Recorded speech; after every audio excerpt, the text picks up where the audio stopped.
कैसे कैसे बैच में क्लासेस चलेंगी, मेरे सब्जेक्ट की कैसे कैसे मैं पढ़ाने वाली हूँ, सारी बातें हम डिस्कस करने वाले हैं। Good morning. बहुत सारे स्टूडेंट्स मुझे एप्लीकेशन पे दिख रहे हैं। अरे बाबा, एप्लीकेशन पे तो गोली की स्पीड से कमेंट्स चल रहे हैं।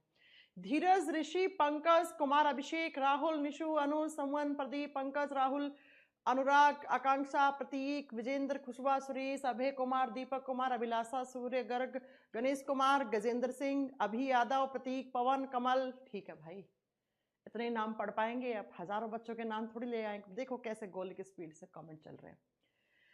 ठीक है, चलो कुछ बातें कर लें आप लोगों से। बच्चों, ये है आरआरबी ग्रुप डी का स्पेशल बैच, जिसके अंदर सिर्फ आपको आरआरबी ग्रुप डी टारगेटेड पढ़ाया जाएगा। राइट, बात करते हैं यहाँ पे कौन कौन से सब्जेक्ट, तो आपने बाकी सारे अपने अपने टीचर्स आएंगे, आपसे डिस्कस करेंगे कौन सा सब्जेक्ट कैसे चलेगा। मैं जब बात करती हूँ जनरल साइंस की, सामान्य विज्ञान की, तो जनरल साइंस में 3 सब्जेक्ट होते हैं जो आपको मेन पढ़ने होते हैं। बायोलॉजी, जिसको हम जीव विज्ञान कहते हैं, केमिस्ट्री जिसको हम रसायन विज्ञान कहते हैं, फिजिक्स जिसको हम भौतिक विज्ञान कहते हैं। बायोलॉजी और केमिस्ट्री मैं पढ़ाऊंगी, दोनों सब्जेक्ट, और फिजिक्स आपको अंकुर सर पढ़ाएंगे। ठीक है, आज हमारा बायोलॉजी का जीव विज्ञान का पहला क्लास है।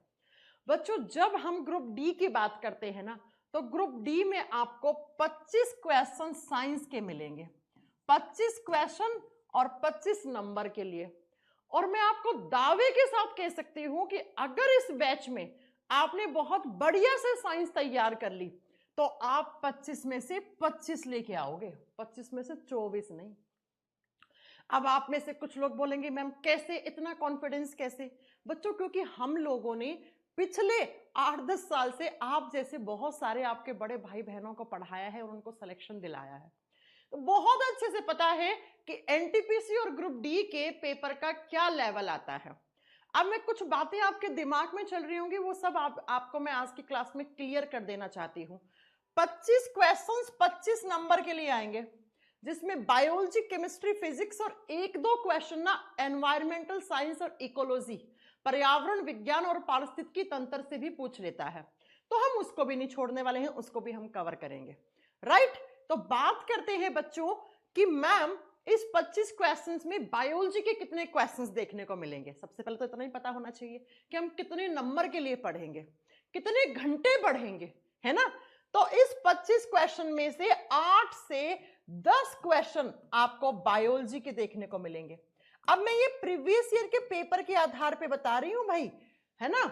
अब 1-2 क्वेश्चन देखो, साइंस है, साइंस में तीनों सब्जेक्ट में ये हो सकता है कि कभी बायोलॉजी के किसी शिफ्ट में 12 से 13 पूछ लिया, केमिस्ट्री के 4-5 ही पूछे, बाकी के 8-10 क्वेश्चन फिजिक्स के पूछ लिए, है ना। तो 2-4 क्वेश्चंस ऊपर नीचे चल जाता है बच्चों, लेकिन आप ये मान के चलो मिनिमम 8 क्वेश्चन तो आपको बायोलॉजी के देखने को ही मिलेंगे ही मिलेंगे, मिलने ही मिलने हैं बेटा।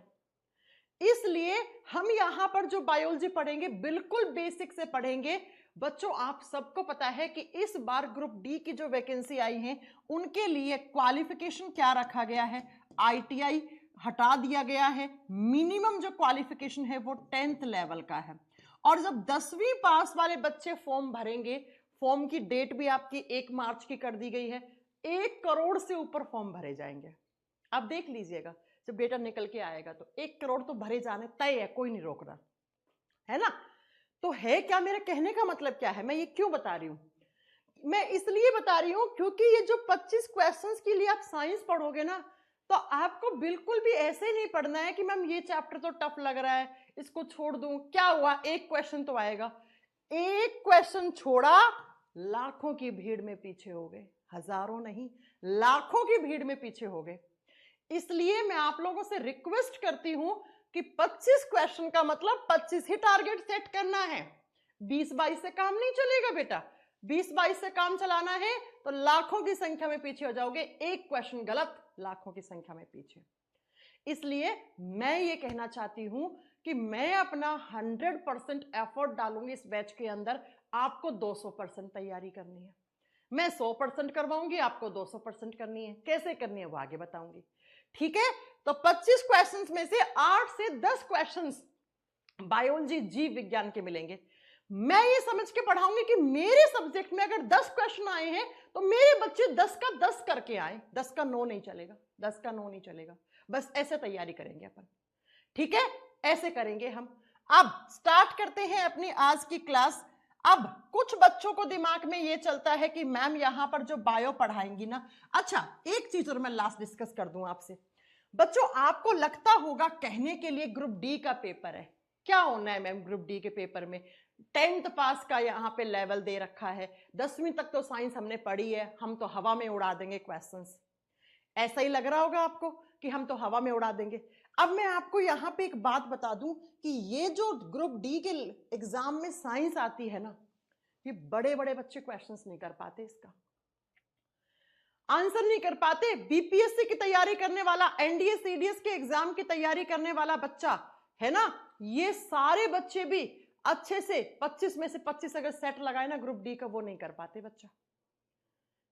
इसलिए मैं कह रही हूं ग्रुप डी में साइंस के अच्छे खासे स्टेटमेंट वाले, बढ़िया डायग्राम वाले क्वेश्चंस आते हैं, तो ढंग से तैयारी करना है यहाँ पे।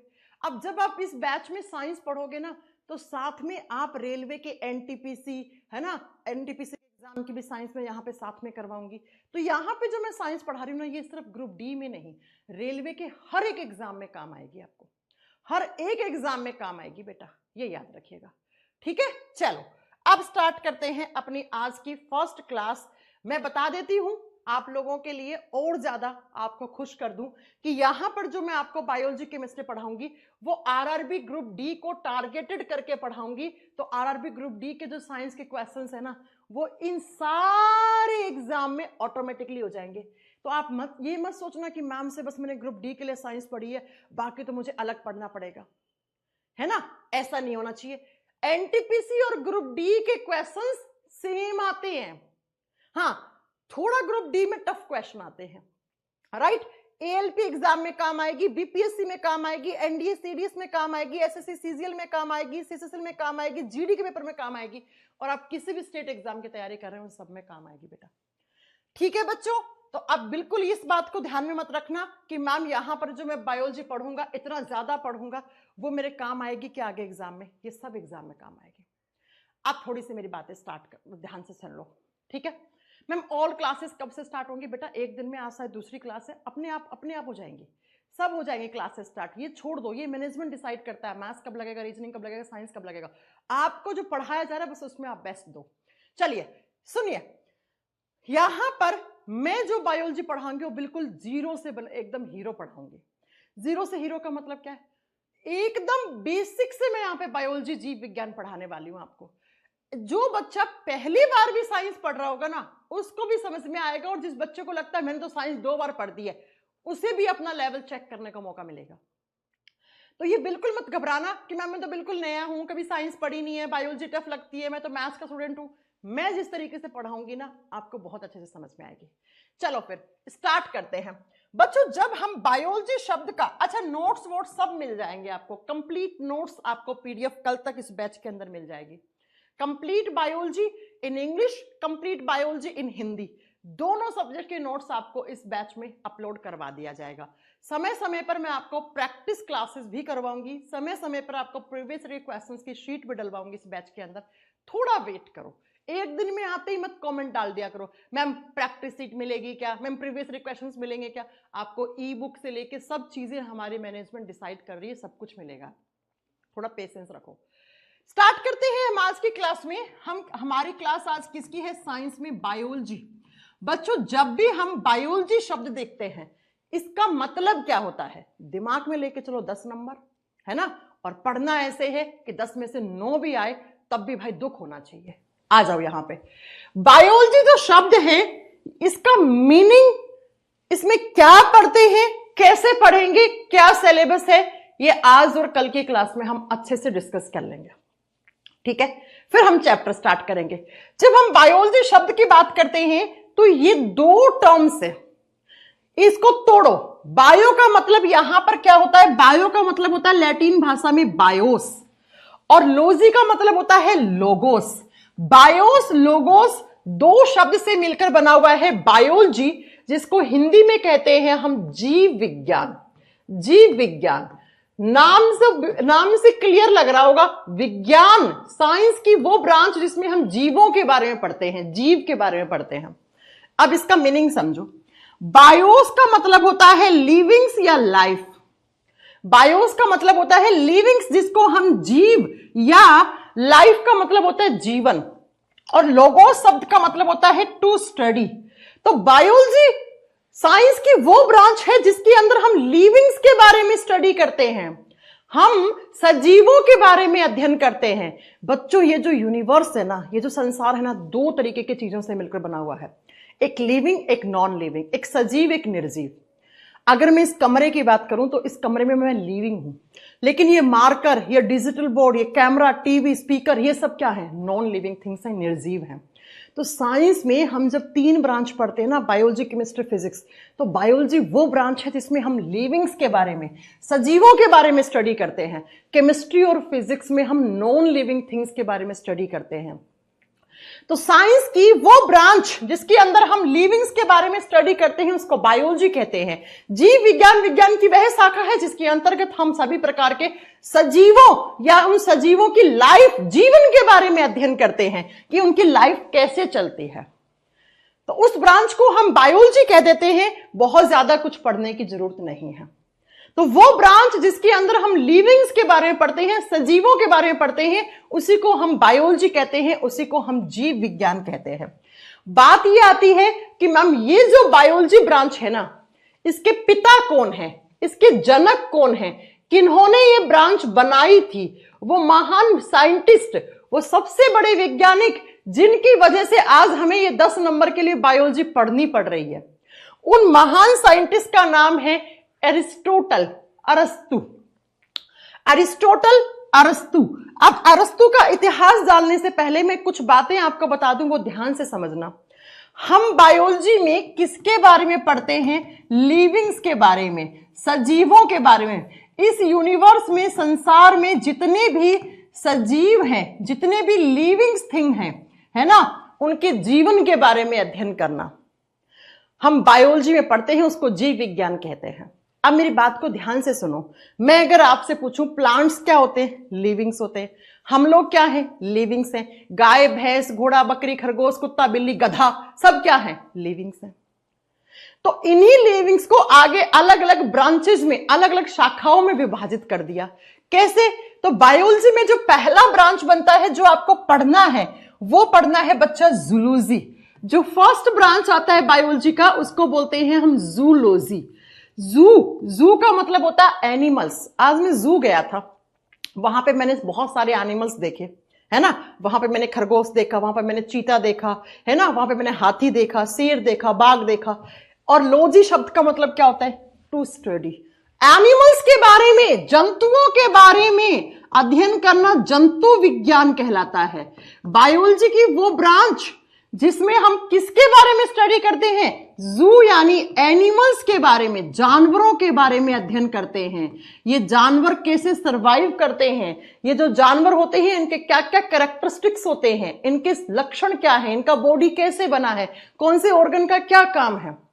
तो हम बायोलॉजी में उस ब्रांच को क्या कहते हैं जिस ब्रांच में हम एनिमल्स के बारे में पढ़ते हैं, हम जीव जंतुओं के बारे में पढ़ते हैं। एनिमल्स के बारे में क्यों पढ़ना पड़ा? क्योंकि एनिमल्स क्या होते हैं? लिविंग होते हैं। और लिविंग्स के बारे में, सजीवों के बारे में हम कहां पढ़ते हैं? बायोलॉजी में पढ़ते हैं, है ना। तो पहला क्या हो गया बेटा? पहला हो गया कि बायोलॉजी की वो ब्रांच जिसमें हम एनिमल्स के बारे में स्टडी करते हैं, उसको जूलॉजी कहते हैं। अब जूलॉजी के फादर कौन है? ये ब्रांच किसने बनाई? तो ये ब्रांच भी बच्चा बनाई किसने? एरिस्टोटल ने। तो आपसे पूछेगा who is the father of zoology, जंतु विज्ञान के जनक कौन है? तो आपको लिखना है एरिस्टोटल। अरिस्टोटल को हिंदी में कहते हैं अरस्तु। अरस्तु जी को हम जीव विज्ञान के जनक मानते हैं। क्यों अरस्तु? क्यों? और कुछ भी नाम हो सकता था, और कोई साइंटिस्ट का नाम हो सकता था। क्योंकि बच्चा अरिस्टोटल ने क्या किया था? अरिस्टोटल ने 550 से भी ज्यादा एनिमल्स के ऊपर रिसर्च करी थी, और रिसर्च करके उनके कैरेक्टरिस्टिक्स के बारे में, उनके लक्षणों के बारे में एक किताब में लिख दिया था और इनकी बुक का नाम पूछा जाता है एग्जाम में। इनकी बुक का नाम था Historia of Animalium. Historia of Animalium. बेटा ये इंट्रोडक्शन चल रहा है, कोई चैप्टर नहीं चल रहा है राहुल, ठीक है। हिस्टोरिया ऑफ एनिमेलियम, हिंदी मीडियम वालों को इंग्लिश में ही किताब का नाम याद करना पड़ेगा। एनिमेलियम, एनिमल्स। इन्होंने क्या किया, अरस्तु ने क्या किया, ध्यान से सुनो। अरस्तु ने मैम 550 से भी अधिक जानवरों के लक्षणों के बारे में बताया था और बता के रिसर्च करके कहां पर लिख दिया, एक किताब में, जिस किताब को बोलते हैं हिस्टोरिया ऑफ एनिमेलियम। इसीलिए हम इनको क्या बोलते हैं, फादर ऑफ जूलॉजी, जंतु विज्ञान के जनक कहते हैं बच्चा। तो एग्जाम में क्वेश्चन आ जाए who is the father of zoology, और जो जूलॉजी के फादर है वही बायोलॉजी के फादर हैं, यानी जंतु विज्ञान और जीव विज्ञान के फादर एक ही है, जिनका नाम है अरिस्टोटल, अरस्तु। क्यों? क्योंकि 550 से भी अधिक जानवरों के लक्षणों के बारे में अध्ययन करके किताब में लिखा, जिस किताब को हिस्टोरी ऑफ एनिमेलियम कहते हैं। अब मैम कैसे लक्षण, कैसे 550 एनिमल्स? बच्चा खरगोश भी एनिमल है, चमगादड़ भी एनिमल है, हम लोग भी एनिमल हैं, गाय भैंस घोड़ा बकरी कुत्ता बिल्ली गधा बंदर सब जानवर हैं। लेकिन क्या ये जानवर एक जैसे दिख रहे हैं? क्या इनके बॉडी में एक जैसा ही सारा काम हो रहा है क्या? नहीं ना। तो ऐसे ही एक एक जानवर को पकड़ के रिसर्च करना कितना बड़ा काम था। इसीलिए हमने बोल दिया अरिस्टोटल या अरस्तु is the father of biology and as well as father of zoology. दूसरा, वो ब्रांच जिसमें प्लांट्स के बारे में पढ़ते हैं, दूसरी ब्रांच क्या कहलाती है? बच्चा नोट्स में सब कुछ मिलेगा। बोटनी, बायोलॉजी की दूसरी ब्रांच को बोलते हैं बोटनी और हिंदी में बोलते हैं वनस्पति विज्ञान। आपके चारों तरफ जितनी भी वनस्पति है, जितने भी प्लांट्स हैं, उनके बारे में अध्ययन करना बोटनी कहलाता है। बोटनी भी बायोलॉजी का ही ब्रांच है, बस इस ब्रांच में हम प्लांट्स के बारे में, पेड़ पौधों के बारे में पढ़ते हैं बेटा। अब आप पूछो मैम प्लांट्स क्यों पढ़ रहे हैं हम यहाँ पे? बेटा प्लांट्स भी क्या होते हैं? लिविंग होते हैं, और लिविंग्स यानी सजीवों के बारे में अध्ययन करना बायोलॉजी। तो क्या हमें बायोलॉजी में प्लांट्स के बारे में नहीं पढ़ना पड़ेगा? हाँ जी मैम पढ़ना पड़ेगा, क्योंकि प्लांट्स आर ऑल्सो लिविंग्स, पेड़ पौधे भी सजीव होते हैं, तो पढ़ना पड़ेगा। तो वो ब्रांच जहां पर हम प्लांट्स के बारे में पढ़ेंगे, प्लांट्स कैसे अपना खाना बनाते हैं, फोटोसिंथेसिस कैसे होता है, प्लांट की ग्रोथ कैसे होती है, प्लांट में कौन से हार्मोन होते हैं, हमारी तरह प्लांट्स में बीमारियां होती हैं तो प्लांट डिजीज कौन कौन सी होती है, आलू कैसे है, आलू क्या है, जड़ है तना है, गाजर क्या है, जड़ है तना है, क्या है, जाइलम क्या होता है, फ्लोएम क्या होता है, ये सब पढ़ेंगे तो बॉटनी हो गया। अब बॉटनी के फादर कौन है? बॉटनी यानी वनस्पति विज्ञान के जनक है थियोफ्रास्टस। थियोफ्रास्टस लिख दे रही हूं मैं, ये सब कुछ नोट्स में मिलेगा। आज तुम सब सुन लो, मेरी बातें ध्यान से पढ़ लो, ठीक है। थियोफ्रास्टस जी को हम बोलते हैं फादर ऑफ बॉटनी। मैम क्यों? इन्होंने भी कुछ काम किया होगा। तो अब जानते हैं इन्होंने 550 से ज्यादा, कभी कभी एग्जाम में आता है 500 से 550 प्लांट्स के कैरेक्टरिस्टिक्स के बारे में पढ़ा था बेटा।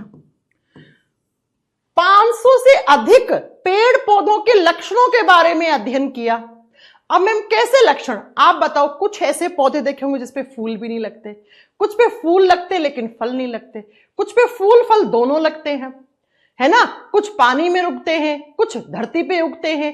तो ये प्लांट के अलग अलग लक्षण है ना, इन्हीं लक्षणों के ऊपर स्टडी करी, रिसर्च करी किसने? थियोफ्रास्टस जी ने। और रिसर्च करके एक बुक में लिख दिया, एक किताब में लिख दिया बच्चा, जिस किताब को बोलते हैं Historia of plantarum.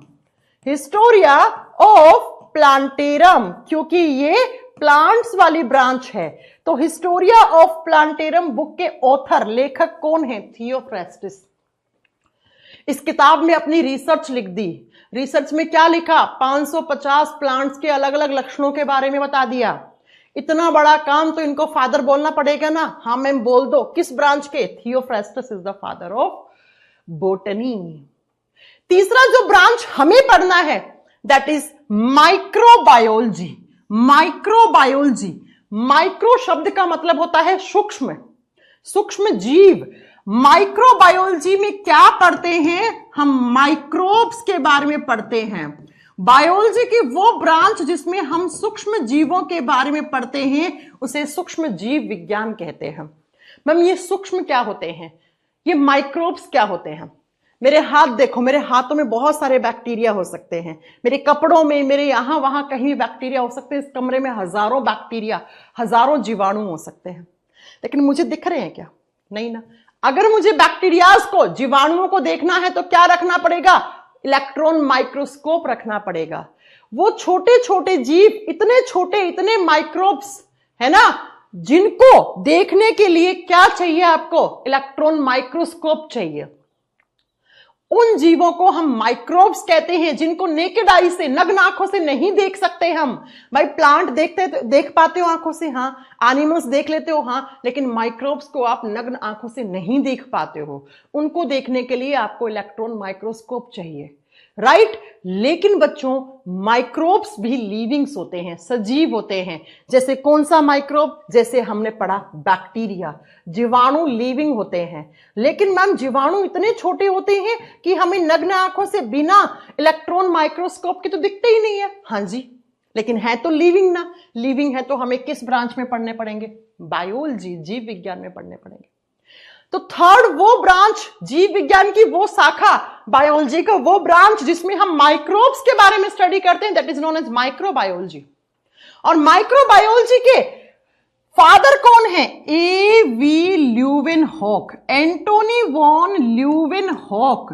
Antony van Leeuwenhoek, इतना बड़ा नाम याद ना करो तो ल्यूवेनहॉक याद रख लो। ये रहे ल्यूवेनहॉक जी, इनको बोलते हैं हम फादर ऑफ माइक्रोबायोलॉजी। वो बात अलग है, आजकल तो father of modern microbiology is Lewis pasture, ठीक है, वो आप आगे हम सब पढ़ाएंगे आपको। फिलहाल आपको इतना ही जानना है। सूक्ष्म जीव विज्ञान के जनक एंटोनी वॉन ल्यूवेनहॉक या ल्यूवेनहॉक होता है। देखो बेटा, ये एरिस्टोटल है, ये थियोफ्रास्टिस है। दिखने में बहुत डेंजर लग रहे होंगे, इतना बड़ा काम करेंगे तो डेंजर तो हो ही जाएंगे ना। और ये एंटोनी वॉन ल्यूवेनहॉक है, घुघराले बाल वाले।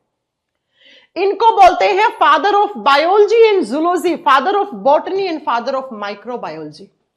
आपसे पूछ ले कि बायोलॉजी की 3 मेजर ब्रांच के नाम बताओ, जीव विज्ञान की मुख्य 3 शाखाओं के नाम बताओ, तो आप बताओगे अरस्तु और क्या? Zoology, botany and microbiology. Zoology में किसके बारे में पढ़ते हैं? एनिमल्स, जंतुओं के बारे में। क्यों पढ़ते हैं? एनिमल्स लिविंग्स होते हैं, और बायोलॉजी कहता है लिविंग्स के बारे में पढ़ो। बॉटनी में क्या पढ़ते हैं? प्लांट्स के बारे में, पेड़ पौधों के बारे में। क्यों पढ़ते हैं? प्लांट्स लिविंग्स होते हैं, तो बायोलॉजी कहता है लिविंग्स के बारे में पढ़ो। माइक्रोबायोलॉजी में किसके बारे में पढ़ते हैं? माइक्रोब्स के बारे में, सूक्ष्म जीवों के बारे में। तो सूक्ष्म जीव पढ़ने पड़ेंगे, है ना। जैसे बैक्टीरिया, बैक्टीरिया क्या होता है? लिविंग होता है, सजीव होता है। तो क्या मैम बैक्टीरिया के बारे में पढ़ना पड़ेगा? हाँ जी, बायोलॉजी कहती है लिविंग्स के बारे में पढ़ो ना, पढ़ो। अब ये तीनों ब्रांचेस हमें पढ़नी है। अब यहीं पे मैं आपको एक ब्रांच के बारे में थोड़ा सा और बता दूं जो हम पढ़ेंगे यहां पे। ये 3 तो मेजर ब्रांच है, चौथा जो ब्रांच हम पढ़ेंगे ना, दैट इज जेनेटिक्स। कौन सी ब्रांच? जेनेटिक्स। हिंदी में बोलते हैं आनुवांशिकी विज्ञान। आनुवांशिकी विज्ञान के बारे में पढ़ेंगे बेटा। क्या होता है जेनेटिक्स? अगर आपने कभी सुना हो तो फलाना इंसान कहता है मैं जेनेटिक्स से पीएचडी कर रहा हूं, मैंने जेनेटिक्स से एमएससी करी है, ठीक है, ऐसा वैसा नहीं समझो, है ना। बात सुनो जरा। जेनेटिक्स वो ब्रांच होती है जिसके अंदर हम जेनेटिक कैरेक्टर्स के बारे में पढ़ते हैं। आनुवांशिक लक्षणों के बारे में पढ़ना आनुवांशिकी विज्ञान कहलाती है। बच्चों, कुछ ऐसे कैरेक्टर्स होते हैं जो हमें पिछली पीढ़ी से मिलते हैं। जैसे आप लोग आम भाषा में बोलते हो, मेरी हाइट ना पापा पे गई है, मेरी आंखों का कलर मम्मी पे गया है, अरे मेरे पापा के 25 साल में बाल झड़ गए तो मेरे झड़ने ही तय थे, है ना। तो ये कुछ कैरेक्टर्स होते हैं, कुछ लक्षण होते हैं जो आपके अंदर पिछली पीढ़ी से आए हैं। अब आपकी पिछली पीढ़ी कौन है? आपके माता पिता। आपके माता पिता के उनके माता पिता से आए हैं। आपसे आपके लक्षण आपके बच्चों में जाएंगे, आपके बच्चों से उन बच्चों में जाएंगे। अब अगर आपके लक्षण आपके बच्चों में नहीं है तो भाई तुम समझ जाओ फिर कहां गड़बड़ हुई है ना। तो ये जो जेनेटिक कैरेक्टर्स होते हैं जो एक पीढ़ी से दूसरी पीढ़ी में जाते हैं, कुछ ऐसे कैरेक्टर्स होते हैं जो एक पीढ़ी से दूसरी पीढ़ी में, एक जनरेशन से दूसरी जनरेशन में पास होते हैं, उन्हीं को हम जेनेटिक कैरेक्टर्स, उन्हीं को हम आनुवांशिक लक्षण कहते हैं। कैसे जाते हैं लक्षण? कौन कौन से जाते हैं, कौन लेके जाता है, जीन क्या होता है, डीएनए क्या होता है ना। और जब जाते हैं तो क्या उनमें कुछ बीमारियां होती हैं? हाँ जी मैम, जिनको हम जेनेटिक डिसऑर्डर्स कहते हैं, आनुवांशिक विकार कहते हैं। ये क्या होते हैं, ये पढ़ेंगे हम, है ना। और इस ब्रांच को जन्म देने वाले इतने खतरनाक वैज्ञानिक sir Gregor John Mendel, Mendel ji को कहते हैं हम आनुवांशिकी विज्ञान के जनक। बेटा आप लोगों ने वो एक टेबल बनाई होगी ना स्कूल में, मटर के पौधे पे एक्सपेरिमेंट करके कैपिटल टी स्मॉल टी फिर कैपिटल टी स्मॉल टी, है ना, हाइब्रिडाइजेशन संकरण करवाया था, पढ़ा होगा आपने, ये वही ब्रांच है। मेंडल जी ने मटर के पौधे पे एक्सपेरिमेंट करके एक ब्रांच बना दिया था, जिस ब्रांच को जेनेटिक्स कहते हैं, जिसके अंदर हम जेनेटिक कैरेक्टर्स को पढ़ते हैं। इन्होंने पूरी दुनिया को बताया भाई साहब कुछ ऐसे लक्षण होते हैं जो हमें पिछली पीढ़ी से मिलते हैं, और ये लक्षण आगे से आगे जनरेशन में जाते जाते हैं, लेकिन कभी कभी इनमें कुछ गड़बड़ हो जाती है तो जेनेटिक डिजीजेस पैदा हो जाती हैं, आनुवांशिक विकार। जैसे पिछली बार ग्रुप डी का पेपर हुआ था तो उसमें पूछा था कलर ब्लाइंडनेस कैसी बीमारी है, कलर ब्लाइंडनेस में होता क्या है, तो वही आपको पढ़नी है। आई बात समझ में? तो ये 4 तरीके की ब्रांचेस हैं जो हमें बायोलॉजी में पढ़नी है। कौन कौन सी ब्रांच पढ़ेंगे? Zoology, botany, microbiology, genetics. आगे बात समझ में? हाँ जी मैम, हमें ये 4 ब्रांच पढ़ने हैं। इनके सबके आप याद कर लीजिएगा। क्या आपको याद करने? इनके फादर, आज का आपका इतना ही काम है, इनके जनक याद करने हैं। कभी कभार भूला भटका एग्जाम में आ जाता है बेटा, आ जाता है एग्जाम में, ठीक है। अब आओ जरा यहां पर, मैंने क्या बोला? अरे कितने कमेंट कर रहे हो मैम, नोट्स कैसे मिलेंगे, है ना। अरे रुक जाओ, सब मिलेगा, एक ही दिन में कर लोगे क्या सब कुछ? सब मिलेगा धीरे धीरे धीरे धीरे, थोड़ा रुको यार, रुको। मैम सब क्या है? अजय कह रहे ये सब क्या है? ये सब साइंस है। मैम आप तीनों ब्रांच पढ़ाओगे? मैंने जब बोल दी मैं बायोलॉजी पढ़ाऊंगी तो तीनों नहीं, 4 ब्रांच पढ़ाऊंगी, ठीक है। आओ यहां पे, बायोलॉजी में हम, बायोलॉजी को हिंदी में कहते हैं जीव विज्ञान, तो इसमें हम किसके बारे में पढ़ते हैं? मैंने आपसे एक क्वेश्चन पूछा, बायोलॉजी में हम किसके बारे में पढ़ेंगे? आपने मुझे बोला मैम हम लिविंग्स के बारे में पढ़ेंगे, यही बोला होगा सबने। मैम हम इस ब्रांच में हम लिविंग्स के बारे में पढ़ेंगे, हम सजीवों के बारे में स्टडी करेंगे। मैंने आपसे क्वेश्चन पूछा व्हाट इज लिविंग, सजीव किसको कहते हैं, क्या होता है लिविंग, बताओ। अब आप सब लोग चुप हो गए। कोई आपसे पूछे कि बायोलॉजी में हम लिविंग्स के बारे में पढ़ते हैं, ये लिविंग्स क्या होते हैं, तो लिविंग्स का सबसे पहला कैरेक्टर, पहला लक्षण क्या होना चाहिए?